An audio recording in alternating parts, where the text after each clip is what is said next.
Hi மக்களே, வணக்கம் அனைவருக்கும். எல்லோரும் எப்படி இருக்கீங்க? நம்ம எஸ்எஸ்சியோட ஜிஎஸ் சீரீஸ் நம்ம பார்க்க போகிறோம். அண்ட் இதில் டாப் 100 அப்படிங்கிற டாப்பிக்கில் நமக்கு தேவைப்படக்கூடிய அண்ட் மோர் இம்பார்ட்டன்ட்லி ஜிஎஸோட art subjects, modern history, ancient and medieval history which includes art and culture and அதுக்கப்புறம் பாலிட்டி அண்ட் இது எல்லாத்தையும் நம்ம டாப் 100 அப்படிங்கிற ஒரு சீரீஸில் நம்ம ஜிஎஸ் ரிவைஸ் பண்ண போகிறோம். ஆல்ரெடி நான் ஏற்கனவே நிறைய ப்ரீவியஸ் கொஸ்டின் சீரீஸ்னால நான் எக்ஸ்பிளைன் பண்ணியிருக்கிறத நீங்கள் பார்த்துருக்கீங்க. அண்ட் எஸ்எஸ்சிக்கு தேவையான பாயிண்ட் ஆஃப் வியூவில் நாம் இந்த சீரீஸை கொண்டு போக போகிறோம். ஸோ உங்களுக்கு இது யூஸ்ஃபுல்லான வகையில் இதை நான் பிளான் பண்ணியிருக்கேன். ஸோ எப்படி இருந்துச்சு என்ன அப்படிங்கிறத கமெண்ட்டில் சொல்லுங்கள். அண்ட் இதுக்கான பிடிஎஃப் இந்த வீடியோ முடிஞ்ச பின்னாடி தமிழ் ஹஸ்பண்ட் கிளிப் சேனலோடைய சேனலில் அவைலபிளாக இருக்கும். உங்களுக்கு எந்த சந்தேகம்னாலும் நீங்கள் கமெண்ட்லேயும் கேட்கலாம். அண்ட் அந்த சேனல்லையும் டெலகிராம் சேனல்லையும் வந்து கேட்கலாம். நம்ம பாசிபிள் நம்ம பதில் சொல்லிடும். So let start the questions. நம்ம ஃபஸ்ட்டு மாடர்ன் ஹிஸ்ட்ரியில் ஆரம்பிக்கலாம். அண்ட் அடுத்தடுத்து ஒவ்வொரு டாப்பிக்கும் நம்ம கவர் பண்ணுவோம். In which year did the British East India Company receive the charter from Queen Elizabeth I? அதாவது பிரிட்டிஷ் ஈஸ்ட் இந்தியா கம்பெனிக்கு எப்போ சார்ட்டர் கொடுக்கப்பட்டது? எப்போங்க? 1600 டிசம்பர் 31. சரியா? ரைட். இதோட பாசிபிளாக எக்ஸ்ட்ரா நம்ம தெரிஞ்சுக்க வேண்டிய விஷயம் என்ன அப்படின்னு பார்த்தீங்கன்னா, இந்தியாவில் பிரிட்டிஷ் ஈஸ்ட் இந்தியா கம்பெனி உருவாக்கப்படும் போது இந்தியாவில் கிங்காக இருந்தது யார்? அதாவது முகல் எம்பரர் யார் அப்படின்னு சொல்லி கேட்பாங்க. ஏன் அப்படின்னா, பிரிட்டிஷ் ஈஸ்ட் இந்தியா கம்பெனி இந்தியாவுக்கு அவங்க வரும்பொழுது அப்போ இருந்தது யார் அப்படின்னு பார்த்தீங்கன்னா ஜஹாங்கீர். ஏன்னா ஜஹாங்கீர் வந்து 1605 தான் வந்து கிங் ஆவார். ஆனால் அதுக்கு முன்னாடி இருக்கிற வரைக்கும் யார் இருப்பார் அப்படின்னு பார்த்தீங்கன்னா அக்பர். ஸோ இப்போ ரெண்டு பேரும் வேறு கிங் இல்லையா? அதனால் அதை ஒரு கேள்வியாக கேட்டுக்கிட்டு இருப்பாங்க. நம்ம வந்து பழக்க தோஷத்தில் ஜஹாங்கீர்னு போடுறதுக்கு நிறைய வாய்ப்பு இருக்குது. ஸோ இந்த மாதிரி எலிமினேட் பண்ணிடுவோம் அப்படின்னு சொல்லிட்டு சில இந்த மாதிரி கொஸ்டின்லாம் கேட்பாங்க. அதுக்கு தான் வந்து சொல்கிறேன். சரியா? ரைட். அப்போ இந்தியாவில் British India company British India company உருவாக்கப்படும் போது இந்தியாவோட எம்பராக இருந்தது அக்பர். அவங்க இந்தியாவுக்கு வரும்பொழுது இந்தியாவோட எம்பராக இருந்தது யார் அப்படின்னு பார்த்தீங்கன்னா ஜஹாங்கீர். பிரிட்டிஷ் சார்பாக இந்தியாவுக்கு அந்த அம்பாசிடரை தான் முதல்ல வந்தாங்க. ஸோ அப்படி வந்த முதல் பர்சன் யார் அப்படின்னு பார்த்தீங்கன்னா ஹாக்கின்ஸ் அப்படிங்கிற ஒருத்தர் தான் வருவார். ரைட்டா? லேட்டர் இவருடைய பெர்மிஷன் வந்து இவருக்கு தேவைப்படக்கூடிய விஷயங்கள், அந்த ட்ரேடிங் பெர்மிஷன்ஸ் இது எல்லாத்தையுமே ஜஹாங்கீர் கிட்ட கோரி தான் அவர் வருவாங்க. பட் அந்த நேரத்தில் ஜஹாங்கீரோட கோர்ட்டில் போர்ச்சுகீஸ் வந்து இன்ஃப்ளூயன்ஸ் ஆகிருப்பாங்க. ஸோ இவங்க அவங்களுக்கு தேவையான விஷயங்களை கிடைக்காம தடுத்துருவாங்க. ஸோ ஹாக்கின்ஸ் அந்த மிஷன் வந்து ஃபெயிலியர் ஆகும். ஹவவர் 1611 மசூலிப்பட்டினத்தில் அவங்களுக்கு ட்ரேடு பண்ணுறதுக்கு பெர்மிஷன் கிடைக்கும். எங்கே? மசூலிப்பட்டினத்தில் ட்ரேடு பண்ணுறதுக்கு பெர்மிஷன் கிடைக்கும், ஃபேக்ட்ரி இல்லை. அண்ட் அதுக்கப்புறம் 1613 ஒரு டிசிசிவ் பேட்டில் நடக்கும். யாருக்கு அப்படின்னு பார்த்தீங்கன்னா பிரிட்டிஷ் வெர்சஸ் போர்ச்சுகீஸ். ஸோ இதில் பிரிட்டிஷ் சார்பாக கேப்டன் பெஸ்ட் அப்படின்றவர் என்ன பண்ணுவார்னா போர்ச்சுகீஸை டிஃபீட் பண்ணுவார். ஸோ இதில் இம்ப்ரெஸ் ஆன ஜஹாங்கீர் பிரிட்டிஷ்க்கு சூரத்தில் ஃபேக்ட்ரி செட் பண்ணுறதுக்கான பெர்மிஷன் கொடுத்துருவாங்க. ஸோ எப்போ? 1613. ஆனால் அஃபீஷியலாக எப்போ கிடைக்கும் அப்படின்னு பார்த்தீங்கன்னா 1615 தான். இது ஏன் அப்படின்னா, ஃபேக்ட்ரி ஓப்பன் பண்ணுறதுக்கான பெர்மிஷன் கிடச்சிரும் 1613. ஆனால் இவங்க வெறும் பெர்மிஷனை மட்டும், ஒரு ஃபேக்ட்ரி கட்டிக்கிறதுக்கான பெர்மிஷன் மட்டும் கேட்டு வரல ஹாக்கின்ஸ். அப்போது கிங் ஜேம்ஸ் I இருக்கார் இங்கே, இங்கிலாண்டோட கிங்கா. சரியா? கிங் ஜேம்ஸ் I இருக்கார். இவர் ஒரு அம்பாசிடரை அனுப்பி வைக்கிறாரு. அந்த அம்பாசிடர் தான் யார் அப்படின்னு பார்த்தீங்கன்னா நம்ம தாமஸ் ரோன்னு சொல்லுவோம் இல்லையா, அவர் வரார். நான் தாமஸ்ன்னு ஞாபகம் வச்சுப்பேன். சரியா? அடுத்து ஏன்னா நான் வந்து இந்த டாம் அண்ட் ஜெரியில் ஒரு டாம் இருக்குல்ல, அதை வச்சு ஞாபகம் வச்சுப்பேன். சரியா? அது என்னெல்லாம் கேட்காதீங்க, அது மொக்கையாக இருக்கும். முதல்ல இந்த ஆர்டர் எனக்கு குழப்பிக்கிட்டே இருக்கும். ஹாக்கின்ஸும் தாமஸ் யார் முதல்ல வந்தாலும் குழப்பிக்கிட்டே இருக்கும். அதனால் நான் டாம்னா இடையில வந்தான் அப்படின்னு சொல்லி ரெண்டாவது ஞாபகம் வச்சுக்கிட்டேன். ஸோ தாமஸ் ரோ அவர் வராது. ஸோ இவர் ஜஹாங்கீர்கிட்ட நிறைய பெர்மிஷன் வாங்கிட்டு போகிறாரு. ட்ரேடிங் பெர்மிஷன், ஃபேக்ட்ரி செட் பண்ணுறதுக்கான பெர்மிஷன், அண்ட் அதுக்கப்புறம் சிறப்பு சலுகைகள், அதாவது டியூட்டி கம்மியாக, டியூட்டி ஃப்ரீயாக, இந்த மாதிரி சிறப்பு சலுகைகளை வாங்குகிறாங்க. சரியா? இதுதான் பிரிட்டிஷ் இந்தியாவுக்குள்ளே வந்த கதை. Okay right. நம்ம ஒவ்வொரு டாப்பிக்லேயும் எல்லாத்தையுமே கவர் பண்ணாமல் இப்போ பிரிட்டிஷ் ஈஸ்ட் இந்தியா கம்பெனியோட ஃபவுண்டேஷனாக, அப்போ ஃபவுண்டேஷன் ரிலேட்டடாக உள்ள விஷயங்கள் பார்ப்போம். அந்த மாதிரி கவர் பண்ணலாம். ஸோ தட் ரொம்ப டம்ப் பண்ணுற மாதிரியும் இருக்காது, நம்ம நிறையா கொஸ்டின்ஸை ஃபேஸ் பண்ணுற மாதிரியும் இருக்கும், உங்களுக்கு ஒரு ரிவிஷன் பண்ண மாதிரியும் இருக்கும். Which European power was the first to arrive in India by sea? பாருங்கள், first to arrive in India by sea, கடல் வழியாக இந்தியாவுக்கு முதல்ல வந்த யூரோப்பியன் பவர் யார்? இது நமக்கு தெரியும், போர்ச்சுகீஸ். ஸோ ஆர்டர் என்ன அப்படின்னு பார்த்தீங்கன்னா போர்ச்சுகீஸ், டச், பிரிட்டிஷ், அப்புறம் வந்து Danish and French. So so this is the order. சரியா? அப்போ எப்போ வந்தாங்க? 1498 வராங்க. டச் வந்தது வந்து 1609 ட்ராங்க்பர்க் வருவாங்க. அண்ட் பிரிட்டிஷ் வந்து 1609. சாரி, டச்சு வந்து 1605, பிரிட்டிஷ் தான் வந்து 1609. வில்லியம் ஹாக்கின்ஸ் வருவார். அப்புறம் தான் அவங்களுக்கு கதை வந்து 1611 1613 போகும். அண்டு ஃபைனலாக அவங்களுடைய மிஷன் வந்து கம்ப்ளீட் ஆகிறது வந்து 1615 சர் தாமஸ் ரோ. டேனிஷ் வந்து எப்போ வருவாங்க அப்படின்னு பார்த்தீங்கன்னா 1620 வருவாங்க. ஈவன் தான் அவங்களுடைய கம்பெனி வந்து 1616 ஃபவுண்ட் பண்ணுவாங்க. அண்ட் இந்தியாவுக்கு வர்றது வந்து 1620 வருவாங்க, ட்ராங்கோபார் வருவாங்க. ரைட்டா? அடுத்து ஃப்ரெஞ்சு வந்து இவங்க வந்து மசூலிப்பட்டினம் ஃபஸ்ட்டு, இவங்க வந்து ட்ராங்கோபார். ஸோ இது கன்ஃபியூஸ் ஆகிக்காதீங்க. ஃப்ரெஞ்சு வந்து 1664. ஸோ ஃப்ரெஞ்சும் பிரிட்டிஷும் ஒரே மாதிரி இருப்பாங்க. அவங்களுடைய ஃபஸ்ட்டு ஃபேக்ட்ரி சூரத்தில் இருக்கும். ஓகே. அண்டு போர்ட்டுகீஸ் அவங்க வந்ததே வந்து வேறு. முதல்ல வந்தது எங்கே வருவாங்க? கேலிக்கட்டில் வருவாங்க. ரைட்டா?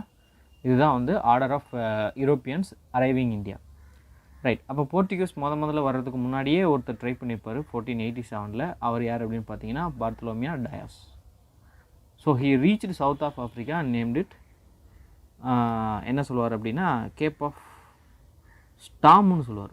புயல் முனை அப்படின்னு முதல்ல பேர் வைப்பார். அண்ட் லேட்டராக அதுக்கு என்ன பேர் வைப்பார் அப்படின்னா கேப் ஆஃப் குட் ஹோப், நன்னம்பிக்கை முனை அப்படின்னு சொல்லி பேர் வைப்பார். யார்?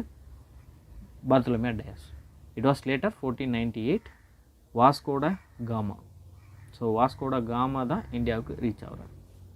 இவர் ஒரு பைலட்டோட உதவியாக வருவார். அவர் பேர் அபுல் மஜித். சரியா? இவர் ஒரு குஜராத்தி பைலட். இவர் ஒரு குஜராத்தி பைலட். ஸோ அவங்களோட உதவியோட இவர் வருவார். ஓகே. அடுத்த question. Who was the founder of French East India Company? So French East India Company was founded by whom? யார் அப்படிங்கிறது தான் கேள்வி. இங்கே பாருங்கள், ஜீன் பாப்டைஸ் கால்பர்ட். பார்த்தீங்களா? நம்ம கால்பர்ட்டுங்கிற வார்த்தை படிச்சிருக்கோம். ஜீன் பாப்டைஸ் கால்பர்ட் அவர் தான் அவருடைய பேர். ஸோ அவர் யார் அப்படின்னு பார்த்தீங்கன்னா மினிஸ்டராக இருப்பார் ஃப்ரெஞ்சில். அண்ட் யாரோட மினிஸ்டராக இருப்பார் அப்படின்னு பார்த்தீங்கன்னா லூயிஸ் 14 மினிஸ்டராக இருப்பார். ஸோ இப்போ ஃப்ரெஞ்சோட கிங்காக இருந்தவர் இவர் தான். அப்போ நம்மகிட்ட என்ன கேள்வி கேட்பாங்க அப்படின்னு பார்த்தீங்கன்னா French East India Company found பண்ணப்போ ஃப்ரெஞ்சோட கிங்காக இருந்தது யார் அப்படின்னு கேட்பாங்க. ரைட்டா? அப்போது இது எந்த வருஷம் அப்படின்னு பார்த்தீங்கன்னா 1664. அண்ட் அதே வருஷம் தான் இந்தியாவுக்கும் வராங்க. அவங்களுடைய ஃபஸ்ட்டு செட்டில்மெண்ட் எங்கே இருக்குது அப்படின்னு பார்த்தீங்கன்னா சூரத்தில். அண்ட் அதே போல் சிமிலராக மசூலிப்பட்டினத்துலேயும் அவங்க ட்ரேடு பண்ணிக்கிறதுக்கான பெர்மிஷன் வாங்குகிறாங்க. சரியா? கோல்கொண்டா சுல்தான் கிட்ட ஒருத்தர் கவர்னராக இருப்பார். ஸோ அவர்கிட்ட வந்து ட்ரேடு பண்ணுறதுக்கான பெர்மிஷனையும் வாங்கியிருப்பாங்க. ஓகே. அண்ட் லேட்டரான இவங்க செட்டில் ஆகிற இடம் தான் என்னென்னு பார்த்தீங்கன்னா பாண்டிச்சேரி. அந்த பாண்டிச்சேரியை ஃபவுண்ட் பண்ணது யார் அப்படின்னு பார்த்தீங்கன்னா ஃப்ரான்காய்ஸ் மார்ட்டின். ஆக்சுவலாக ஃப்ரான்சிஸ் மார்ட்டின் வரும். ஃப்ரான்காய்ஸ் காரன் இந்தியாவுக்கு வந்த French East India Company found பண்ண இந்தியாவுக்கு வந்தவர். சரியா? ஃப்ரெஞ்ச் ஈஸ்ட் இந்தியா கம்பெனி சார்பாக முதல்ல வர்றவர் ஃப்ரான்காய்ஸ் காரன் ஒருத்தர் வருவார். ரைட். டூப்ளே யார் அப்படின்னு பார்த்தீங்கன்னா ஃபஸ்ட்டு கவர்னர் கிடையாது, பட் மோஸ்ட் பவர்ஃபுல் கவர்னர், ஃப்ரெஞ்சோட பவர்ஃபுல் கவர்னர். நெப்போலியன் போனபர்ட்டே இந்த மாதிரி கிங்டம் இருக்கு இல்லையா, இந்த கிங்டமை டிஃபீட் பண்ணிவிட்டு தனியாக ஒரு கிங்காக உருவானது தான் யார் அப்படின்னு பார்த்தீங்கன்னா நெப்போலியன் போனபர்ட்டே. இவர் வந்து 1700 எண்டுலேயும் 1800ஸ்லேயும் ரொம்ப முக்கியமான ஒரு பவர்ஃபுல்லான ஒரு மொனார்க்காக இருந்திருப்பார். ஆக்சுவலாக இவர் அந்த ஃப்ரெஞ்ச் ரெவல்யூஷனுடைய ஒரு வெளிப்பாடாக இவர் கிங்காக ஆவார். ஆனால் அதுக்கப்புறம் இவரை மொனார்க்கா எஸ்டாப்ளிஷ் பண்ணிவிடுவார். Dutch establish their first factory in India எங்கேங்க மசூலிப்பட்டினம் 1605 வரும். ஸோ அவங்களோட முக்கியமான இயர்லி டைம் செட்டில்மெண்ட்ஸ் என்ன, அதாவது ஃபேக்ட்ரிஸ் என்ன அப்படின்னா ஃபஸ்ட்டு மசூலிப்பட்டினம், அண்ட் அதுக்கப்புறம் புலிகாட், அதுக்கப்புறம் Surat. Who is considered as the real founder of Portuguese power in India? சரி, போர்ட்டுகீஸ் வந்து ஃபஸ்ட்டு வந்துட்டாங்க அப்படின்னு சொல்லி நம்ம பார்த்தோம். ஸோ வாஸ்கோடா காமாக்கு அப்புறம் வந்து வர்றவர் தான் யாருன்னா Pedro Alvares Cabral. So Vasco da Gama 1498 வருவார். அண்ட் அதுக்கப்புறம் 1501 நினைக்கிறேன், ஆமாம் 1 வருவார். அப்புறம் 1524 வருவார். மொத்தம் 3 தடவை வருவார் Vasco da Gama. And Pedros Alvares Cabral meantime 1500 வந்திருப்பார். And is the first person to establish factory for Portuguese. சரியா? முதல்ல போர்ச்சுகீஸ் சார்பாக ஒரு ஃபேக்ட்ரி நிறுவனது யார் அப்படின்னு பார்த்தீங்கன்னா பெட்ரோ ஆல்வரஸ் கேப்ரல் தான். 1500 ஃபவுண்ட் பண்ணுவார். ஃப்ரான்சிஸ்கோ அல்மெடா இவர் தான் போர்ச்சுகீஸ் சார்பாக நியமிக்கப்பட்ட முதல் ஆளுநர், ஃபஸ்ட்டு கவர்னர் இவர் தான். அண்ட் இவருக்கு அடுத்து வரவர் தான் யார் அப்படின்னு பார்த்தீங்கன்னா Alfonso de Albuquerque. Francisco de அல்மெடாவை பற்றி நம்ம தெரிஞ்சுக்க வேண்டிய முக்கியமான விஷயம் என்ன அப்படின்னா he propounded a theory called as blue water policy. தமிழில் நீல நீர் கொள்கை அப்படின்னு சொல்லுவாங்க. சரியா, ப்ளூ வாட்டர் பாலிசி. ஸோ அதாவது ஆகப்பட்டது இந்தியா இருக்குது அப்படின்னா இந்தியாவில் 3 பக்கம் கடலால் சூழப்பட்டது. அப்போ அந்த டைமில் இந்தியாவுக்குள்ளே என்ட்ரு ஆகிறதுக்கான ஒரு மேசிவான பாயிண்ட்டாக இருந்ததும் கடல் வழி தான். அப்போ இந்தியாவுடைய கடல் வழியை யார் கட்டுப்படுத்துகிறாங்களோ அவங்க தான் இந்தியாவுடைய நிலத்தையும் கட்டுப்படுத்த முடியும் அப்படிங்கிற மாதிரியான ஒரு கோட்பாட்டை முன்வைக்கிறது தான் இந்த ப்ளூ வாட்டர் பாலிசி. இந்த ப்ளூ வாட்டர் பாலிசி சொன்னது யாருன்னா ஃப்ரான்சிஸ்கோ டி அல்மேடா. ஸோ இப்போ இந்த ப்ளூ வாட்டர் பாலிசி அவர் பாட்டு சொல்லிட்டு போயிட்டார். அப்போ இதை எப்படி நடைமுறைப்படுத்துறது, யார் நடைமுறைப்படுத்துகிறாங்க அப்படின்னு பார்த்தீங்கன்னா, ஃபஸ்ட்டு எப்படின்னா இந்தியாவை சுற்றி இருக்கக்கூடிய ஐலாண்ட்ஸ்லாம் என்ன பண்ணுறாங்க அப்படின்னா கேப்சர் பண்ணுறாங்க. போர்ச்சுகீஸ் கேப்சர் பண்ணி இந்த இடத்துல என்ன பண்ணுறாங்கன்னா அவங்களுடைய கப்பல்களை நிறுத்தி வைக்கிறாங்க. இந்த கப்பலுடைய வேலை என்ன அப்படின்னு பார்த்தீங்கன்னா இந்தியாவுடைய என்ட்ரன்ஸை பாதுகாக்குது. அப்போ இந்தியாவுக்குள்ளே யாரெல்லாம் வராங்களோ அவங்கள வழிமறித்து இவங்க ஒரு பெர்மிட் சிஸ்டத்தை இன்ட்ரடியூஸ் பண்ணுறாங்க. அதாவது இவங்க அனுமதி இல்லாமல் வர முடியாது, அண்ட் இவங்ககிட்ட குறிப்பிட்ட அமௌண்ட் கட்டிட்டு தான் என்ன பண்ண முடியும்னா இந்தியாவுக்குள்ளே நுழைய முடியும். அப்போ இந்த சிஸ்டத்துக்கு பேர் என்ன அப்படின்னு பார்த்தீங்கன்னா கார்டஸ் சிஸ்டம். ஸோ கார்டஸ் அப்படிங்கிறது ஒரு வகையான பெர்மிட் சிஸ்டம். ஸோ இந்த கார்டஸ் சிஸ்டம் மூலமாக தான் இந்தியாவுடைய இந்த ப்ளூ வாட்டர் பாலிசி அவங்க என்ன பண்ணுறாங்க, எஸ்டாப்ளிஷ் பண்ணுறாங்க. அப்போது இந்தியாவை ரூல் பண்ணுறதுக்கான பாலிசி தான் ப்ளூ வாட்டர் பாலிசி. அப்போ அது யார் முதல்ல இன்ட்ரடியூஸ் பண்ணுறாங்களோ அவங்க தானே ரியல் ஃபவுண்டராக இருக்க முடியும். இப்போ யார் அப்படின்னு பார்த்தீங்கன்னா it was Alphons D Albuquerque. நல்லா பாருங்கள், ஃப்ரான்சிஸ்கோ டி அல்மேடா ஜஸ்ட் சொல்ல தான் செய்வார் அந்த பாலிசி. அவர் ஐடியா தான் கொண்டு வர்றார். அவர் நிறைய முயற்சி பண்ணியிருப்பார், பட் அதுக்குள்ளே அவங்க மாற்றிருப்பாங்க. ஸோ அல்ஃபோன்ஸ் டி அல்புகர்க்கு வராரு. அவர் தான் அந்த கார்டஸ் சிஸ்டம் மூலமாக அந்த ப்ளூ வாட்டர் பாலிசியை இம்ப்ளிமெண்ட் பண்ணுறாரு. உண்மையிலே இந்தியாவுடைய ரூலை, போர்ச்சுகீஸோடைய ரூலை இந்தியாவில் எஸ்டாப்ளிஷ் பண்ணது இவர் தான். Hence why he was called as the real founder of Portuguese power in India. இவருக்கு இன்னொரு பேர் இருக்கும், என்ன அப்படின்னு பார்த்தீங்கன்னா forefather of William bending.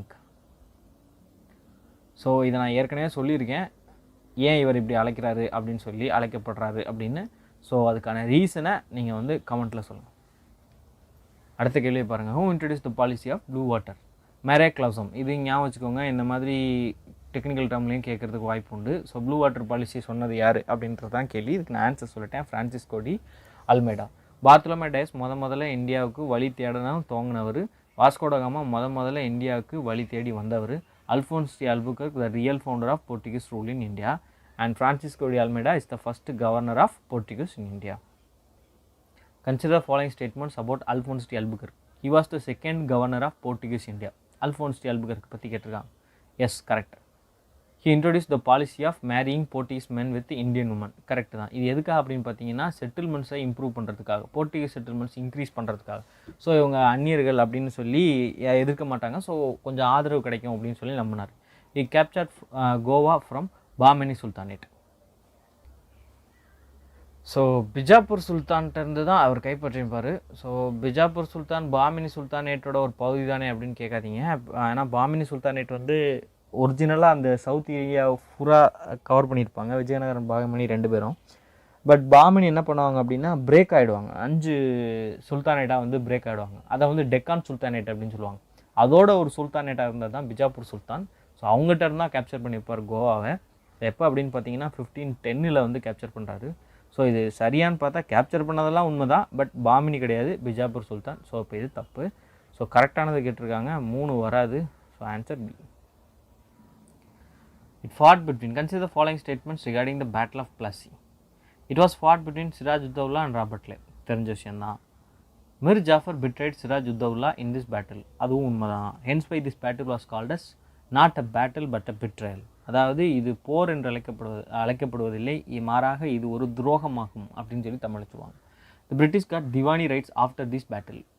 நல்லா யோசிச்சு பார்த்தீங்கன்னா திவானி ரைட்ஸை கொடுக்கக்கூடிய அதிகாரம் யார்கிட்ட இருக்குது? முகல்கிட்ட இருக்குது. ஏன்னா அவங்க பிரிட்டிஷ் யார்கிட்ட வாங்கினாங்க? பெங்கால், பீகார், ஒரிசா ஆகிய 3 பிளேஸுக்கும் அவங்க திவானி ரைட்ஸ் வாங்கினாங்க. அப்போ இதை யார்கிட்ட கொடுக்க முடியும்? முகல்ஸ்கிட்ட தான் கொடுக்க முடியும். முகல்ஸ் தான் கொடுப்பாங்க. அப்போ முகல்ஸுக்கும் இந்த பேட்டிலுக்கு ஏதாவது சம்மந்தம் இருக்கா? இல்லை. அப்போ முகல்ஸுக்கும் எந்த பேட்டிலுக்கும் சம்மந்தம் இருக்குது அப்படின்னு பார்த்தீங்கன்னா பேட்டில் ஆஃப் பக்சாருக்கும் அவங்களுக்கு தான் சம்மந்தம் இருக்குது. ஏன்னா பேட்டில் ஆஃப் பக்சாரில் தான் மிர் காசிம் என்ன பண்ணுவார், ஒரு ட்ரைபார்ட்டட் ஒரு அலையன்ஸை வந்து உருவாக்குவார். அதில் அவர் ப்ளஸ் அவாதோடைய கிங்கான நவாபான சுஜா-உத்-தௌலா வருவார். இவர் சிராஜ்-உத்-தௌலா, இவர் பெங்காலோட நவாப், இவர் சுஜா-உத்-தௌலா, இவர் வந்து அவாதோட நவாப் ப்ளஸ் முகல் எம்பரரான ஷா ஆலம் II. ஸோ இதில் தோற்று போனது தான் ஷா ஆலம் II வந்து என்ன கைப்பற்றிருப்பாங்க அப்படின்னு பார்த்தீங்கன்னா பெங்கால், பீகார், ஒரிசா அந்த விஷயத்தை திவானி ரைட்ஸை வாங்கியிருப்பாங்க. So it happen after the battle of Buxar, not in this battle of Plassey. So இதோடைய ட்ரீட்டி என்ன அப்படின்னு பார்த்தீங்கன்னா ட்ரீட்டி ஆஃப் அலகாபாத். சரியா? ஸோ அப்போ இது மட்டும் தப்பு. ஸோ 1 2 தான் ஆன்சர், 3 வராது. Answer A. Who was the first British governor general of the Bengal presidency? சரி, கவர்னர். ஸோ கவர்னர் ஜெனரல்னால் நம்ம ஆன்சர் போட்டலாம். ஸோ கவர்னர் யாருன்னு கேட்டுக்கிறாங்க. First British governor of the Bengal presidency. So யார் அப்படின்னு பார்த்தோம்னா ராபர்ட் கிளைவ் தான் ஆன்சர். ஸோ வாரன் ஹேஸ்டிங்ஸ் யார் அப்படின்னு பார்த்தீங்கன்னா governor general, first governor general of Bengal, ரைட்டா? And William Bentinck is the first governor general of India, ரைட்டா? First governor general of India. Lord Cornwallis அப்படி எதுவும் இல்லை, வாரணாசிஸ்க்கு அப்புறம் வந்து வரக்கூடிய ஒரு முக்கியமான ஆள் தான் லார்ட் கார்ன்வாலிஸ். ரைட், பார்ப்போம். இப்போது ஒவ்வொரு கவர்னர் ஜெனரல்ஸும் சில விஷயங்களை அச்சீவ் பண்ணியிருப்பாங்க. ஸோ அதையும் கேள்வி கேட்குறதுக்கு வாய்ப்பு இருக்குது. அதுபடி ரொம்ப முக்கியமான விஷயங்களை பற்றி மட்டும் பார்ப்போம். வாரன் ஹேஸ்டிங்ஸ் தான் நம்ம first governor general of Bengal அப்படின்னு சொல்லி சொன்னோம் இல்லையா? அதே போல் ராபர்ட் கிளைவ் இன்ட்ரடியூஸ் பண்ண dual system of administration, dual administration அல்லது டயார்கி, பெங்காலில் டயார்கி யார் இன்ட்ரடியூஸ் பண்ணார் அப்படின்னு ஒரு கேள்வி கேட்பாங்க. அதை இன்ட்ரடியூஸ் பண்ணது என்னமோ ராபர்ட் கிளைவ் தான். அதை அபாலிஷ் பண்ணது யார் அப்படின்னு பார்த்தீங்கன்னா வாரன் ஹேஸ்டிங்ஸ், சரியா? அதை அபாலிஷ் பண்ணியிருப்பார். அண்ட் அதே போல் இவரோட டைம் பீரியடில் தான் ரெகுலேட்டிங் ஆக்ட் ஆஃப் 1773 வந்து வந்திருக்கும். ரெகுலேட்டிங் ஆக்ட் ஆஃப் 1773 இதோட விளைவாக 1774 கல்கத்தாவில் ஒரு சுப்ரீம் கோர்ட் வந்து க்ரியேட் பண்ணியிருப்பாங்க, ரைட்டா? கல்கத்தாவில் ஒரு சுப்ரீம் கோர்ட் க்ரியேட் பண்ணியிருப்பாங்க. அண்ட் ஃபஸ்ட்டு ஆங்கிலோ மராத்தா வார் இவர் டைம் பீரியடில் தான் வரும். ஃபஸ்ட்டு ஆங்கிலோ மராத்தா வார்.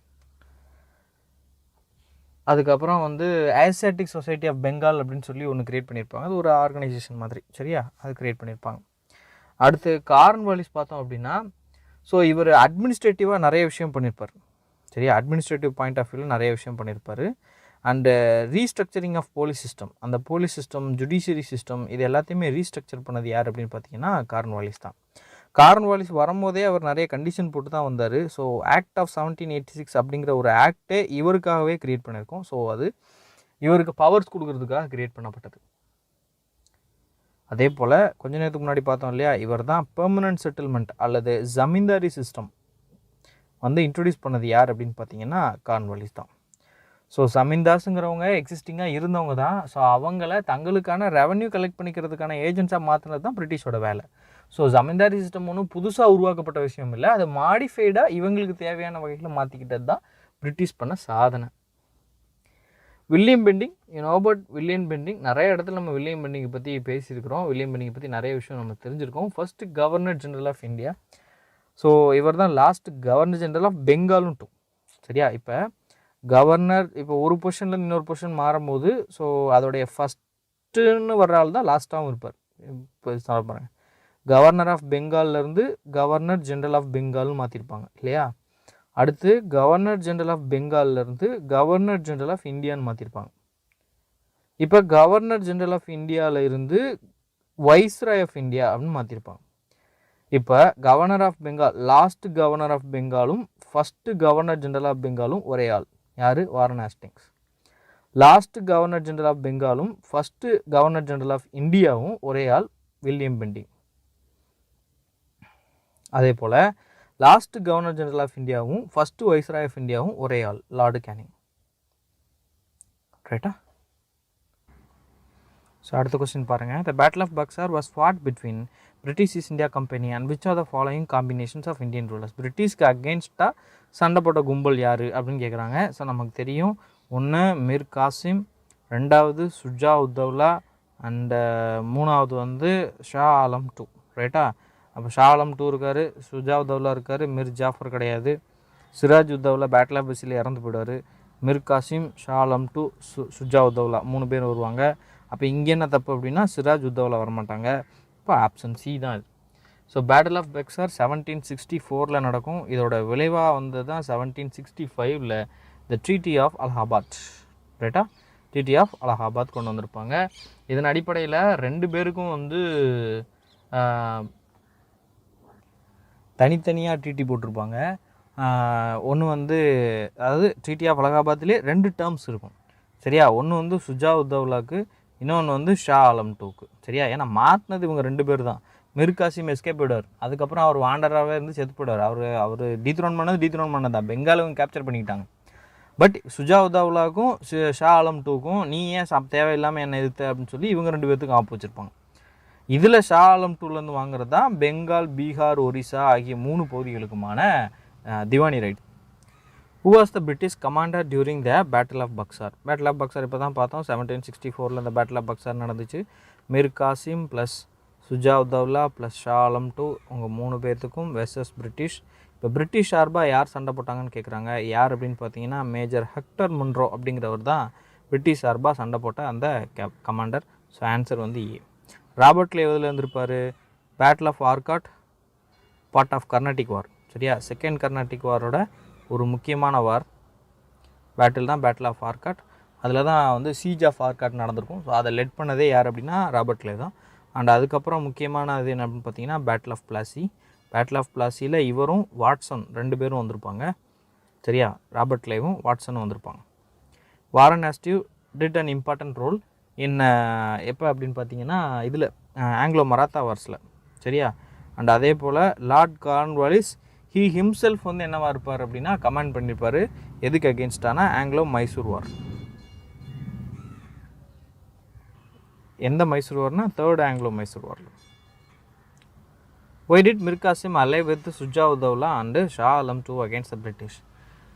ஸோ சுற்றி கொஸ்டின் பேட்டில் ஆஃப் பக்சாரை சுற்றி தான் வருது. அதாவது ஏன் இவங்க 2 பேர்த்துக்கும் 3 பேர்த்துக்கும் அலைன்ஸ் கிரியேட் ஆச்சு? ஒன்றும் இல்லை, மிர் காசிம் வந்து யாரை ரீப்ளேஸ் பண்ணிட்டு வருவார்னா மிர் ஜாஃபரை ரீப்ளேஸ் பண்ணிட்டு வருவார். மிர் ஜாஃபருக்கு முன்னாடி யார் இருப்பார் அப்படின்னு பார்த்தீங்கன்னா சிராஜ் உத்தௌலா இருப்பார்.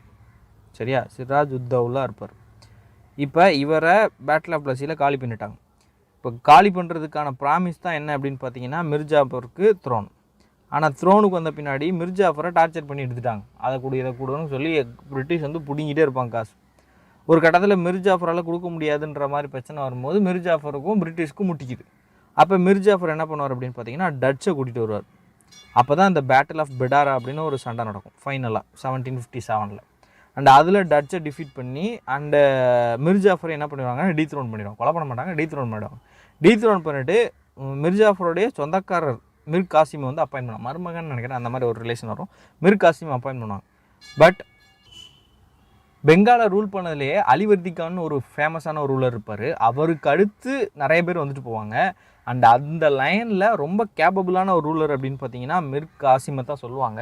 So Mir Qasim is very intelligent and he don't want to be a puppet in the hands of British. பிரிட்டிஷோட கைகளில் அவர் பொம்மையாக இருக்க விரும்பல அவர். ஸோ அதனால் அவர் என்ன பண்ணுறாரு அப்படின்னு பார்த்தீங்கன்னா நிறைய இண்டிபெண்ட்டாக முடிவுகள் எடுக்கிறார். முர்ஷிதாபாத்லேருந்து கேபிட்டலில் வேறு இடத்துக்கு மாற்றுறார். வென் பிரிட்டிஷ் வந்து இந்த டஸ்ட் டேக்ஸை மிஸ்யூஸ் பண்ணும்போது அவருக்கு நிறையா வரி இழப்பு ஏற்படுது. ஸோ அதனால் உள்ளூர் வணிகர்களும் நிறைய பேர் பாதிக்கப்பட்டாங்க. இன்டர்னல் ட்ரேடர்ஸ்னு சொல்லுவாங்கள்ல, அவங்க ஊர் வணிகர்கள் இருப்பாங்கல்ல, அவங்களும் நிறைய பேர் பாதிக்கப்பட்டாங்க. ஸோ இதுக்கு அவர் என்ன பண்ணுறாரு அப்படின்னு பார்த்தீங்கன்னா, அப்போ உனக்கு வரி தானே பிரச்சனை, நான் ஒட்டுமொத்த வரியுமே எல்லாத்துக்குமே நான் வரி ரிமூவ் பண்ணிடுறேன் அப்படின்னு சொல்லி ஒட்டுமொத்தமாக ரிமூவ் பண்ணிடுறாரு. ஸோ இதுதான் அவங்க 2 பேர்த்துக்கு இடையில பிரச்சனை, பிரிட்டிஷ்க்கும் மிர் காசிமுக்கும் இடையில ஸ்டார்ட் ஆகிற problem.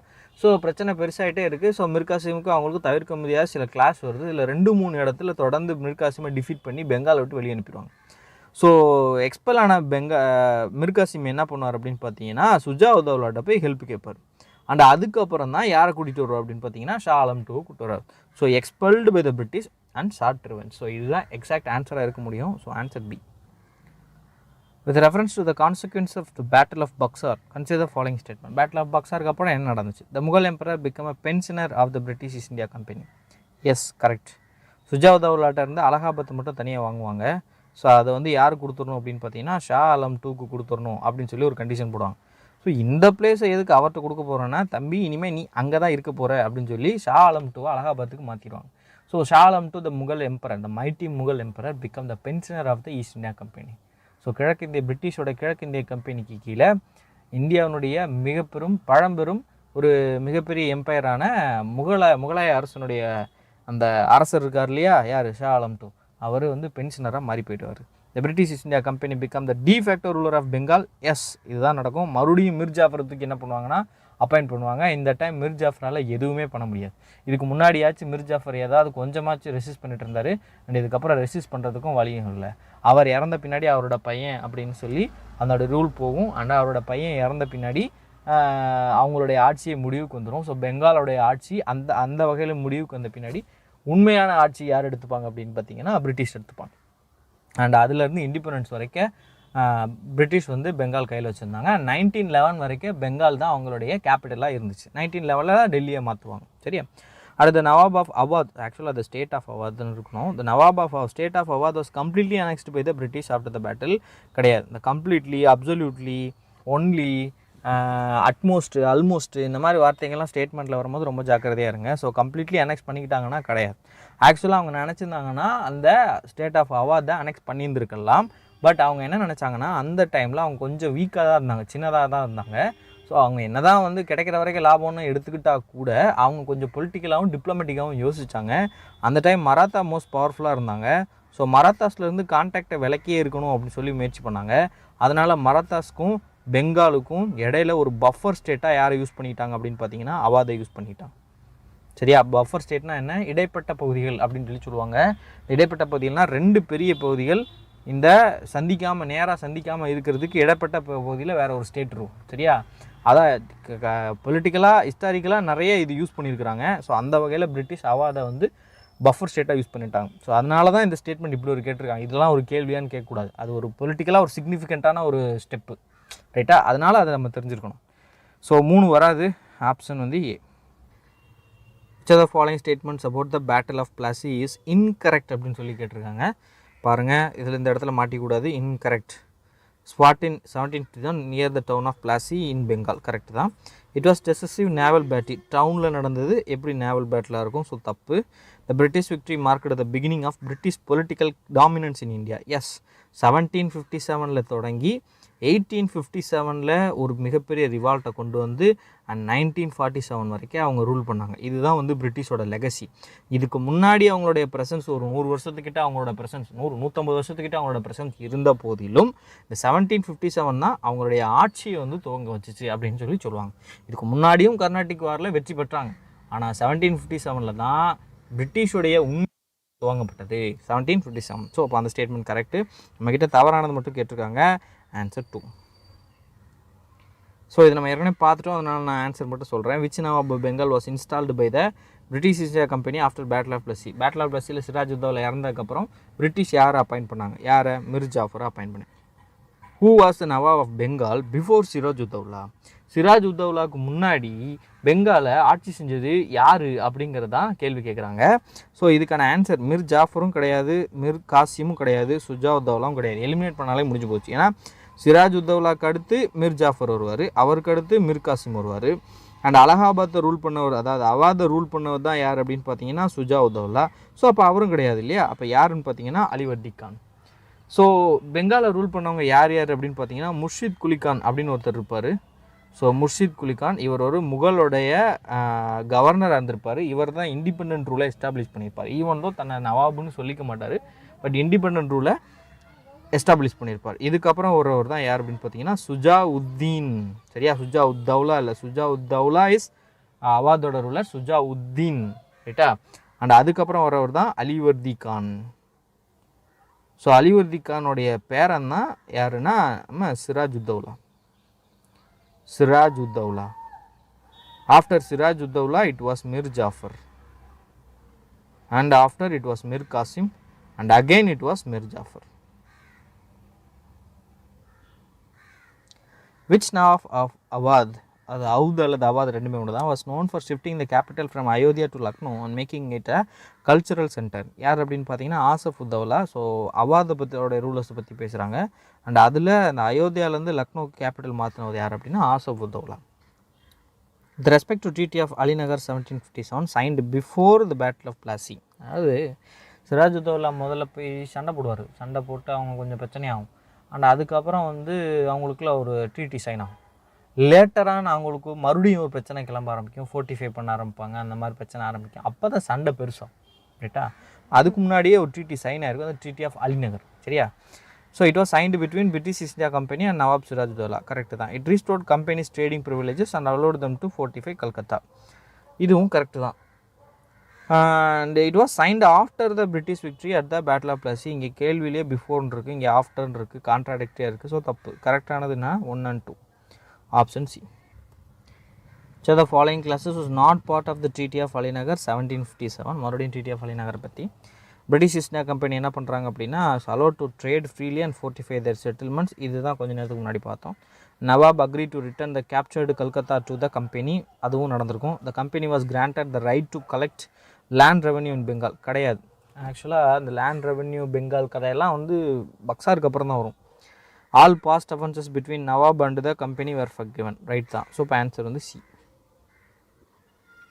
Treaty of Allahabad was a direct consequence of which battle, also which Mughal emperor signed it.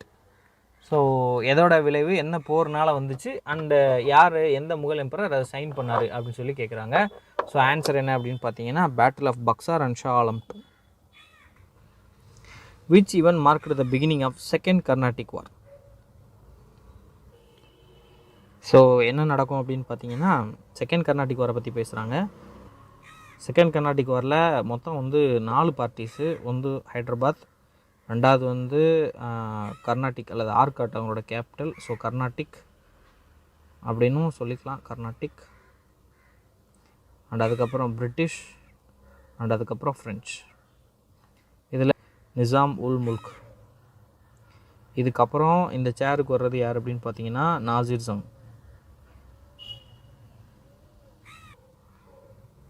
Right. இதே போல் ஆர்காட்டில் ஒரு ரூலர் இருப்பார், அவர் இறந்து போன பின்னாடி அந்த சேருக்கு வர்றவர் யார் அப்படின்னு பார்த்தீங்கன்னா அன்வாருதீன். ரைட்டா, அந்த சேருக்கு வர்றது அன்வாருதீன். ரைட். இப்போ நாசிர் ஜங்கை சேலஞ்ச் பண்ணுறது யார் அப்படின்னு பார்த்தீங்கன்னா முசாஃபர் ஜங். நீ ரூலர் கிடையாது, நான் தான் ரூலர்னு சண்டைக்கு வராது. அன்வாருதீனை சேலஞ்ச் பண்ணுறது யார் அப்படின்னு பார்த்தீங்கன்னா சந்தா சாஹிப். ஆக்சுவலாக சந்தா சாஹிப் வந்து மராத்தாஸ் கிட்ட சிறையில் இருப்பார். கரெக்டாக அவர் இறந்த பின்னாடி அன்வாருதீன் இப்போ அவைக்கு ஏறின பின்னாடி, அரசர் ஆன பின்னாடி சந்தா சாஹிப்பை ரிலீஸ் பண்ணி விட்ருவாங்க. ஸோ இதுவும் வந்து ஒரு பொலிட்டிக்கல் மூவ் தான். அவர் ரிலீஸ் பண்ணதும் நல்லதுக்கெலாம் கிடையாது. அவர் போய் சண்டை போடுப்போம், அவங்களுக்குள்ள இன்டர்னல் கான்ஃப்ளிக்ட்லாம் நடக்கும். அந்த கான்ஃப்ளிக்ட்டில் இவங்க ஏதாவது லாபம் பார்த்துக்கலாம் அப்படிங்கிறது தான். இப்போ இதில் இந்த பிரிட்டிஷும் ஃப்ரெஞ்சும் ஆளுக்கு ஒரு பக்கம் நிற்கிறாங்க. ஸோ நாசிர் ஜங்க்கும் அன்வாருதீனுக்கும் சப்போர்ட்டாக பிரிட்டிஷ் வராங்க. அதே போல் முசாஃபர் ஜங்க்கும் சந்தா சாஹிக்கும் யார் வர அப்படின்னு பார்த்தீங்கன்னா ஃப்ரெஞ்ச் வராங்க. which makes it British vs French again. ஆக்சுவலாக பிரிட்டிஷ் வெர்சஸ் ஃப்ரெஞ்சு தான். இதுக்கு முன்னாடியும் இவங்க 2 பேர்த்துக்கு நடக்கிற சண்டையில் இவங்க மாற்றி மாற்றி நின்றுருப்பாங்க. யார் அப்படின்னா அன்வாருதீன், நாசிர் ஜங்லாம் மாற்றி மாற்றி நின்றுருப்பாங்க. இப்போ வந்து அவங்கள வச்சு இவங்க சண்டை போட்டுக்கிறாங்க. ரைட்டாக, இந்த போரோட விளைவில் நாசிர் ஜங் இறந்து போயிடுவார், முசாஃபர் ஜங் வந்து ஆட்சி அமைப்பாங்க. அண்ட் அதுக்கப்புறம் என்ன பண்ணுவாங்கன்னா அன்வாருதீன் இறந்து போயிடுவார். ஸோ அப்போ death of Anwaruddin is part of Carnatic வாரை தவிர அதனால தான் வந்து இந்த செகண்ட் கர்நாடிக் வார் ஸ்டார்ட் ஆகுது அப்படிலாம் கிடையாது. சந்தா சாஹிப் வந்து ரூலுக்கு வருவார். ஸோ இனிஷியலி ஃப்ரெஞ்சோட கை தான் ஓங்கி இருக்கும். அண்ட் அதுக்கப்புறம் பீப்புள் ரிவோல்ட் பண்ணி முசாஃபர் ஜங் இறந்து போயிடுவார். அண்ட் அதுக்கப்புறம் with the help of French Salabat Jung அப்படிங்கிற ஒருத்தர் வந்து என்ன பண்ணுறாரு அப்படின்னா நவாப் ஆகிறாரு ஹைதராபாத்துக்கு. அதுக்கப்புறம் கர்நாடிக் பார்த்தீங்க அப்படின்னா அன்வாருதீனுக்கு ஒரு பையன் இருப்பார். அவர் தான் யார் அப்படின்னு பார்த்தீங்கன்னா முகமது அலி. ஸோ இவர் வந்து திருச்சி மலைக்கோட்டையில் போய் ஒளிஞ்சுப்பார். ஸோ ஏன்னா இப்போ இவரையும் விட்டோம்னா அடுத்து ஆட்சியில் மறுபடியும் சேலஞ்ச் வரணும். ஸோ முகமது அலியை தேடி யார் வருவார்னா சந்தா சாஹிப் வந்து திருச்சிக்கு வருவார். அந்த டைம் ராபர்ட் லேவ் என்ன பண்ணுவார் அப்படின்னு பார்த்தீங்கன்னா அவருடைய தலைமையில் ஒரு சின்ன படை அனுப்புவாங்க ஆர்காட்டை முற்றிடுறதுக்கு. ஸோ இதுதான் சீஜ் ஆஃப் ஆர்காட். இதுதான் செகண்ட் கர்நாடிக் வாரோட கதை. ஸோ ஆன்சர் என்ன அப்படின்னு பார்த்தீங்கன்னா death of Nizam ul Mulk. So treaty of ஐலா சப்பேலுங்கிறது என்னது? ஃபஸ்ட்டு கர்நாடிக் வாரோட முடிவில் வர்ற ட்ரீட்டி தான் ட்ரீட்டி ஆஃப் ஐலா சப்பேல். ஸோ மொத்தம் 3 என்ன, இது ஃபஸ்ட்டோடது. செகண்டுக்கு வந்து treaty of Pondicherry. And third வந்து treaty of Paris. So second Carnatic வாரை தவிர மீது 2க்குமே ட்ரீட்டி வந்து வெளிநாட்டில் தான் இருக்கும். ஐலா சப்பேல் வந்து அமெரிக்காவில் இருக்கும், கனடா ரைட்டா. பாரிஸ் வந்து உங்களுக்கு தெரியும். Okay, answer B. With respect to the Battle of Vandivas 1760, consider the following statements. Carnatic War, correct. The French forces was led by Dupleix during this battle. இல்லை, அந்த டைமில் வந்து Dupleix வந்து என்ன பண்ணியிருப்பாங்கன்னா ரிட்டர்ன் கொடுத்துருப்பாங்க. அண்ட் அது பதிலாக ஏஜென்ட் புஷி வந்து ஜெனரல் புஷி வந்து தளம் தங்கியிருப்பார். அடுத்து the victory at the Vandivas marked the end of French attempts to establish dominance in South India. Correct. So கரெக்டானதை கேட்டிருக்காங்க 1 and 3. ஸோ செகண்டு தப்பு. So answer C. The Treaty of Mangalore ended which are the following war? என்னங்க, second Anglo-Mysore war. So first, second, third and fourth மொத்தம் 4 Anglo-Mysore war நடந்திருக்கும். So first Anglo-Mysore வாருடைய end வந்து treaty of Chennai or Madras. ரைட்டா? டிடி of Chennai or Madras. And அதே போல் ரெண்டாவது ஆங்கிலோ மைசூர் வார் நடக்கும்போது வர்றது என்ன அப்படின்னு பார்த்தீங்கன்னா மங்களூர். அண்ட் மூணாவது Srirangapatna.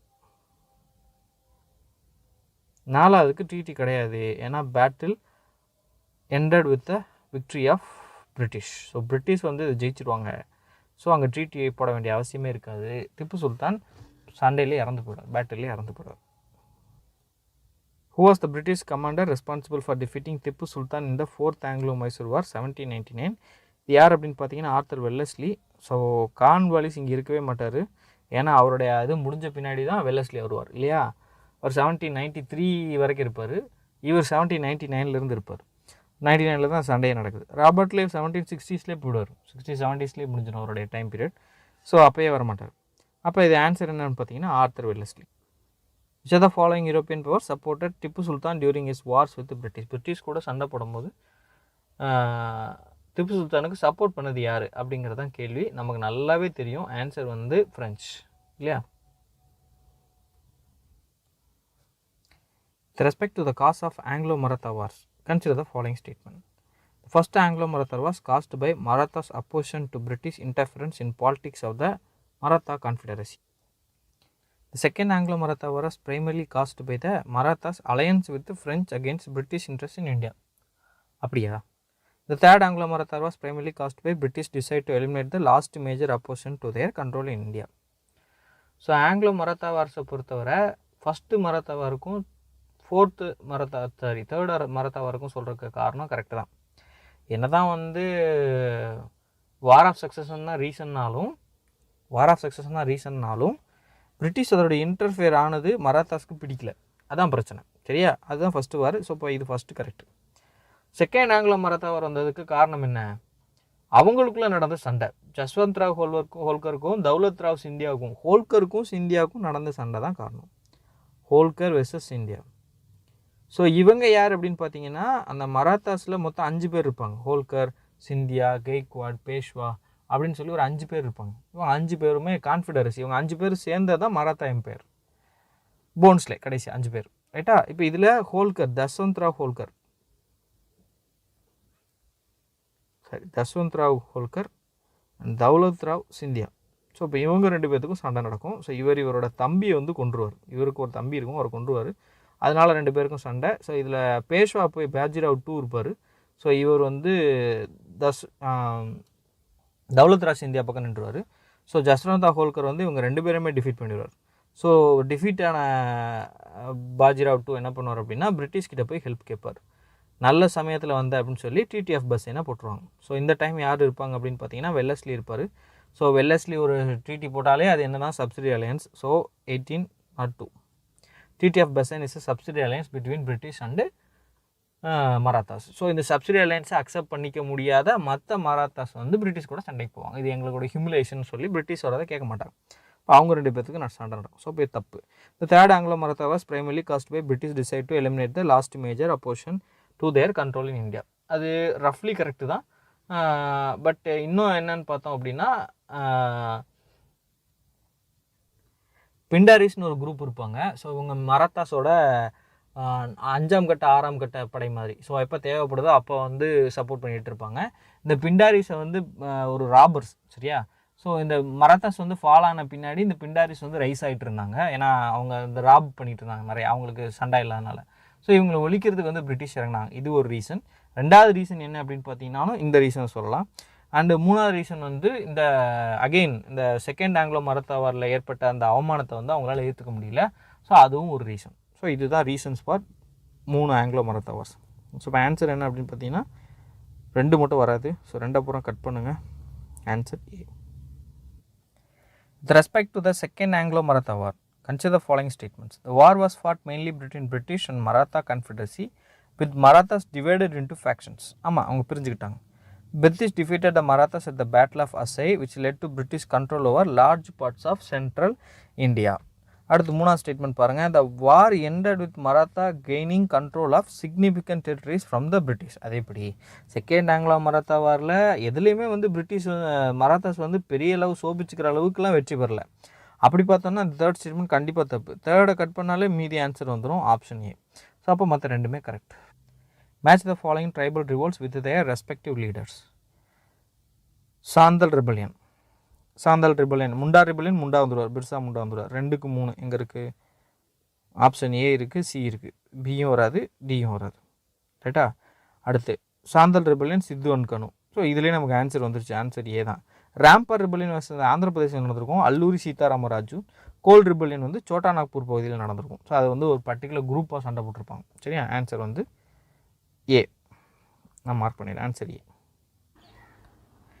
In which region did the Santhal rebellion primarily take place? So எந்த ரீஜனில் அப்படின்னு பார்த்தீங்கன்னா சோட்டா நாக்பூர் ரீஜனில். Consider the following statements regarding the participation of Rani Lakshmibai in 1857 revolt. She initially remained neutral but was forced to join the revolt after British actions. Her leadership at Jhansi was instrumental in organizing local resistance. She escaped from British siege of Jhansi and joined rebel forces at Kalpi. So உண்மை என்னென்னு பார்த்தோம்னா எல்லாமே correct தான். So இனிஷியலாக அவங்க நியூட்ரலாக தான் இருக்காங்க. And அதுக்கப்புறம் பிரிட்டிஷ் வந்து அதோட ஆக்ஷன்ஸ் அவங்களை ஏலினியேட் பண்ண பின்னாடி தான் அவங்க என்ன பண்ண ஆரம்பிக்கிறாங்கன்னா சண்டையில் இறங்குறாங்க. அண்ட் அடுத்து Jhansi was instrumental in organising local residence, correct தான். அண்ட் அதுக்கப்புறம் ஜான்சி இங்கேருந்து எஸ்கேப் ஆகி தாந்தியார் தோப்போட இணைந்து சண்டை போடுறாங்க. ஸோ ஆன்சர் வந்து எல்லாமே. Who was declared the symbolic leader of revolt of 1857 by the revolts? அது சிம்பாலிக் லீடராக யாரை நியமித்தாங்க அப்படின்னு கேட்குறாங்க. ஸோ யார் அப்படின்னு பார்த்தீங்கன்னா Bahadur Shah two. He was the last Mughal emperor. So டெல்லியில் அந்த ஒவ்வொரு ஸ்டாம்ப் சென்டர்ஸ்க்கு ஒவ்வொரு லீடர் இருப்பாங்கல்ல. ஸோ அதில் ஜென்ரல் பாத்கான் அப்படின்னு ஒருத்தர் இருக்கார். ஸோ அவர் தான் இதுக்கு பின்னாடி ஆர்கனைசராக செயல்பட்டதாகவும் குறிப்பிடுவாங்க டெல்லி ரீஜனில். அண்ட் ஜென்ரல் பாத்கான் என்ன சொல்கிறார் அப்படின்னு பார்த்தீங்கன்னா Bahadur Shah two is the ஒரு சரியான ஒரு லீடராக இருக்க முடியும் அப்படின்னு சொல்லி அவங்க அப்பாயின்ட் பண்ணுறாங்க. But it was a symbolic representation at அந்த முகல்ஸ் மேலே இருந்த முகல் எம்பையர் மேலே இருந்த ஒரு ஹானர் அப்படின்னு சொல்லலாம். சரியா? அதுக்காக இவர் அப்பாயின்ட் பண்ணியிருந்தாங்க. ராணி லக்ஷ்மிபாய் நமக்கு தெரியும் ஜான்சி. நானா சாஹிப் வந்து கான்பூர். தாண்டியா டோப் வந்து குவாலியர்.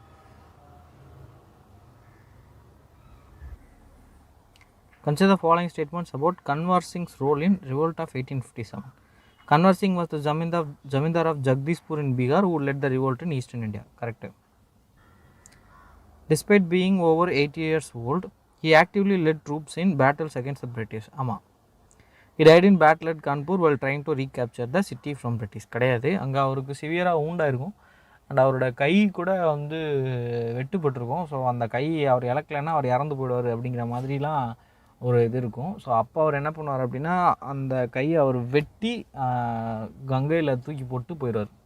தூக்கி போட்டு இதுதான் எனக்கு வந்து மிகப்பெரிய விக்ட்ரி, இது ஒரு ரிவார்டு அப்படிங்கிற மாதிரி அவர் நினச்சிட்டு போவார் அப்படிங்கிற மாதிரி சொல்லுவாங்க.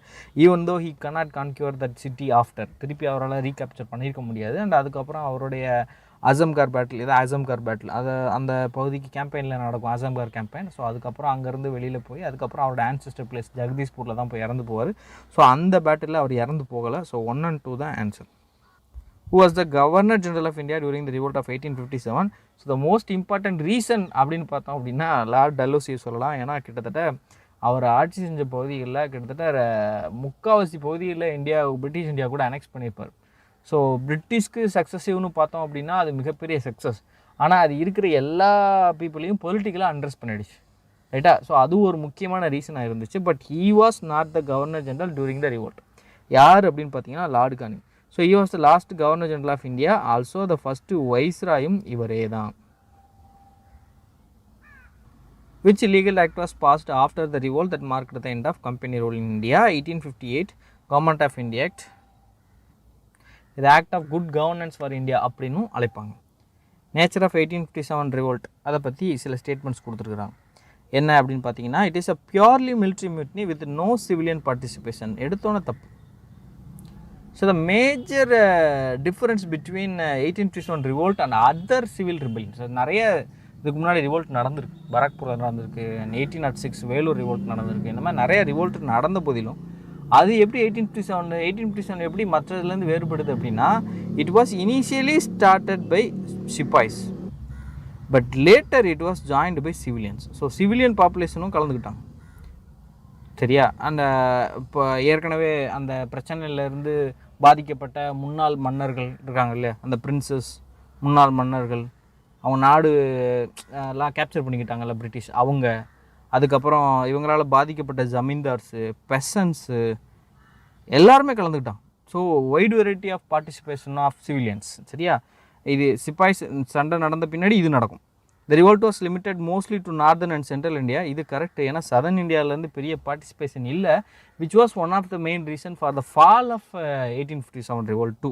தி revolt lacked coordinated relationship and a common plan. ஆமாங்க, இது ஒரு ஸ்பான்டேனியஸாக நடந்த விஷயம். சரியா, ஸ்பான்டேனியஸாக நடந்துச்சு, அதுக்கப்புறம் சின்ன சின்னதாக பிளான் போட்டாங்களே தவிர அண்ட் ஒட்டுமொத்தமாக ஒரு ஓவராலாக ஒரு பிளான்டு அட்டாக்காக இது இல்லை. ஸோ அதுவும் ஒரு ரீசன். ஸோ ஆன்சர் 2, 3 கரெக்டு, 1 மட்டும் தப்பு. ஆன்சர் வந்து D. Consider the following statements about the British suppression of the revolt. Delhi was recaptured by the British in September 1857. Correct தான். Bahadur Shah 2 was executed. இல்லை, அவர் கண்ணு முன்னாடி அவரோட 2 பசங்களை கொண்டுருவாங்க. கொண்டுட்டு இவர் என்ன பண்ணுவாங்க அப்படின்னு பார்த்தீங்கன்னா பர்மாவில் இருக்கிற ரங்கூனுக்கு அனுப்பிடுவாங்க, நாடு கடத்திடுவாங்க. ரைட்டா. ஸோ அப்போ முகல் எம்பரருடைய கடைசி அரசர் இப்படியாக அவருடைய வாழ்வு முடிவுக்கு கொடுத்து ரங்கூன் அனுப்புகிறாரு. ரங்கூனில் கொஞ்சம் காலம் இருந்துட்டு வயது முதிர் காலமாக தான் இறந்து போகிறார், அவர் கொலை பண்ணல. ராணி லக்ஷ்மிபாய் டைட் ஃபைட் இந்த பிரிட்டிஷ் போர்ஸ். கரெக்டு தான். ஸோ இவர் டிஃபீட் பண்ணது யார் அப்படின்னு பார்த்தீங்கன்னா ஹக்ரோஸ் அப்படிங்கிற ஒருத்தர் தான் டிஃபீட் பண்ணுவார். ஸோ அப்போ அதுவும் கரெக்டு. ஸோ கரெக்டானதான் கேட்டுக்கிறாங்க, 2 தப்பு. ஸோ 2 எங்கெல்லாம் வருதோ அதுவுமே பண்ணுவாங்க. Option C. Which among the following was created in Britain to oversee Indian affairs after 1857? Government of India Act 1858ல என்ன கிரியேட் பண்ணியிருப்பாங்கன்னா ஒரு இந்தியன் கவுன்சில் வந்து கிரியேட் பண்ணியிருப்பாங்க. Indian council or council of India. It was headed by secretary of state for India. சரியா, இந்த secretary of state for India யார் அப்படின்னு பார்த்தீங்கன்னா ஒரு கேபினட் மினிஸ்டர் ரேங்க்கில் இருக்கக்கூடிய ஒருத்தர். ரைட்டா. அண்டு இவர் தான் இந்தியாவோட அஃபேர்ஸை டீல் பண்ணிக்கிறதுக்காக இருக்கக்கூடிய ஒரு தனியான ஒரு பர்சன். ரைட்டா. இந்த இந்தியன் கவுன்சில் வந்து 15 பேர் இருப்பாங்க. அண்ட் இவங்க கிரியேட் பண்ண ஆக்ட் தான் இந்தியன் கவுன்சில் ஆக்ட். சரியா, 1861, 1892, 1909 அப்படின்னு 3 கவுன்சில் ஆக்ட் வந்து கிரியேட் பண்ணியிருப்பாங்க.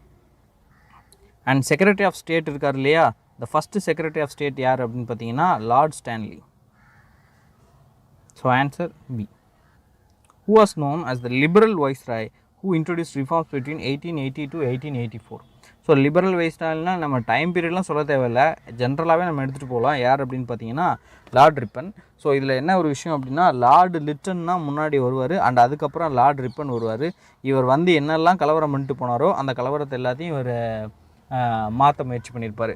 So Lord Lytton is the most infamous ruler and Lord Ripon is the most famous viceroy. சரியா, 2 வைஸ்ராயில் ரொம்ப முரண்பாடு, ரொம்ப அதிகமாக எதிர்க்கப்பட்டவர் லார்ட் ரிட்டன் அண்ட் அதிகமாக பாராட்டப்பட்டவர், அதிகமாக நம்பிக்கைக்குள்ளானவர் யார் அப்படின்னு பார்த்தீங்கன்னா லார்ட் ரிப்பன்.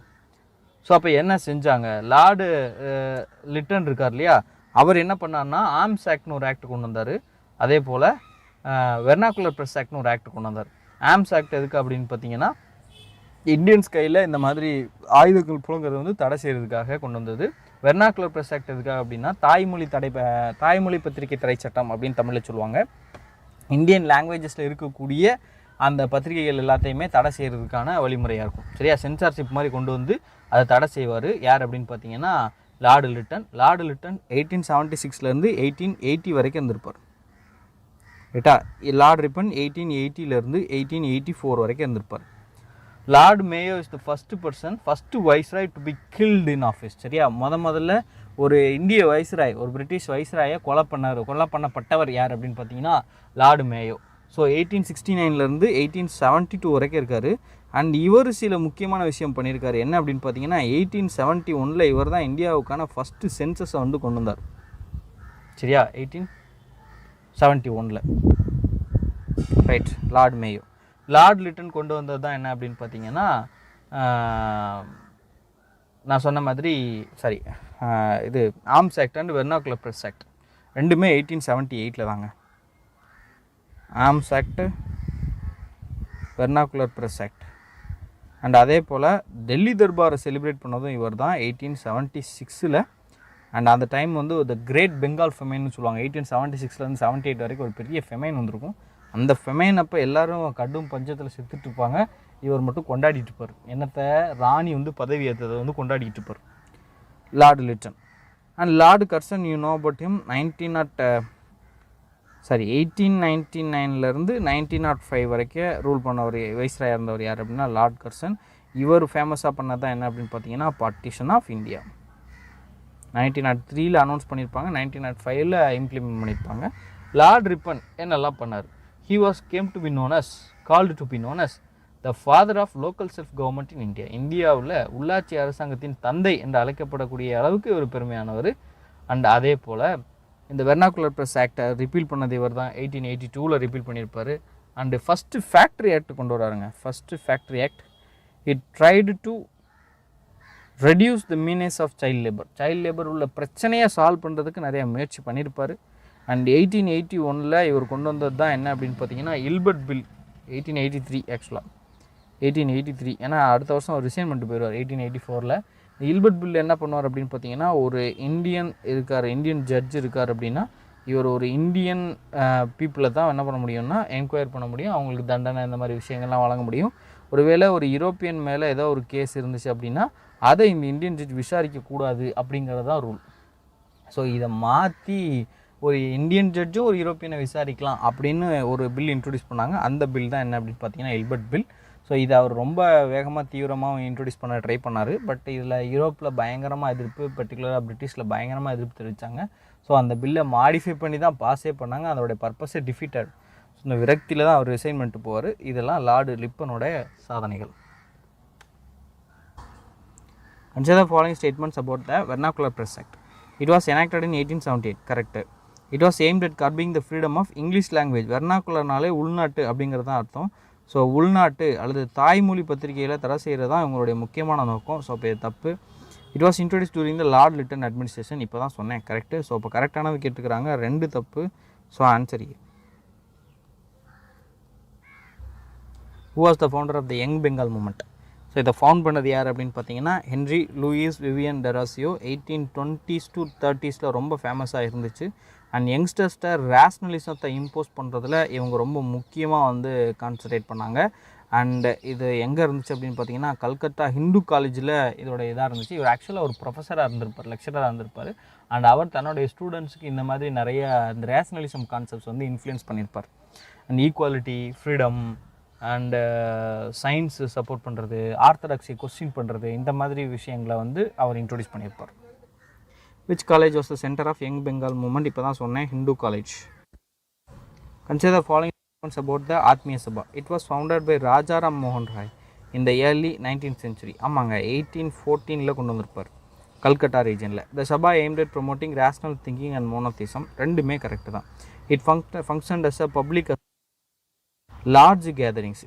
இல்லை, ஆத்மிய சபா அவருடைய ஃப்ரெண்ட்ஸ் மட்டும்தான் இருந்ததாக சொல்லுவாங்க. அதாவது ஆத்மிய சபா ராஜாராம் மோகன் ராய் இருக்கார் இல்லையா, அவருடைய ரொம்ப க்ளோஸ் அசோசியேட்ஸ் மட்டும்தான் க்ரியேட்டே பண்ணுவோம். ஸோ அதனால் ஃபவுண்டர்ஸ்னு பார்த்தாலே பேரே என்ன சொல்லுவாங்கன்னா, ஸோ இதுக்கு ஆன்சர் 1 and 2. இன் விச் பிரம்ம சமாஜ் ஃபார்மலி ஃபவுண்டட். பிரம்ம சமாஜ் ஃபார்மலி ஃபவுண்டட் பண்ணது அப்படின்னா 1828. யார் அப்படின்னு பார்த்தீங்கன்னா ராஜாராம் மோகன் Rai. Which social practice did Brahmo Samaj actively work to abolish? Even அந்த ஆர்த்தடாக்ஸ் விஷயங்கள் இருக்கு இல்லையா, அதில் ஈடுபட்டிருந்தாலும் அவங்க ரொம்ப அதிகமாக டார்கெட் பண்ணது என்ன அப்படின்னு பார்த்தீங்கன்னா சதி. Answer. Consider the following statements about the abolition of sati. Rajaram Mohan Rai was a prominent campaigner against sati. ஆமாம். The practice of sati was officially banned by Lord King. Correct தான். The abolition of sati was universally accepted with question. அது எப்படி நடக்கும்? நான் சொன்னேன் ரொம்ப extreme statement. So இப்போ extreme statement orthodox பீப்புளெலாம் பயங்கரமாக சண்டை போட்டாங்க. ஸோ இவருக்கு அகேன்ஸ்டாக தர்மசபான்னு ஒரு குரூப்பே கிரியேட் பண்ணாங்க, எல்லா ஆர்த்தடாக்ஸ் பீப்புள் எல்லாம் சேர்ந்துக்கிட்டு. இப்போ தப்பு. கரெக்ட் என்ன பார்த்தீங்கன்னா 1 and 2. 3 எல்லா இடத்துலையும் தப்பு. 3 பூரா கட் பண்ணுங்க. ஹூ ஃபவுண்டட் த தத்துவ போதினி சபா இன் 1839? அவங்களே இயர்லாம் கொடுத்துட்டாங்க. Founded by Debendranath Tagore. பெங்கால் ரீஜனில் தான் இதை ஃபவுண்ட் பண்ணுறாங்க. அண்ட் எதுக்காக அப்படின்னு பார்த்தீங்கன்னா ரேஷ்னலிசம் அண்டு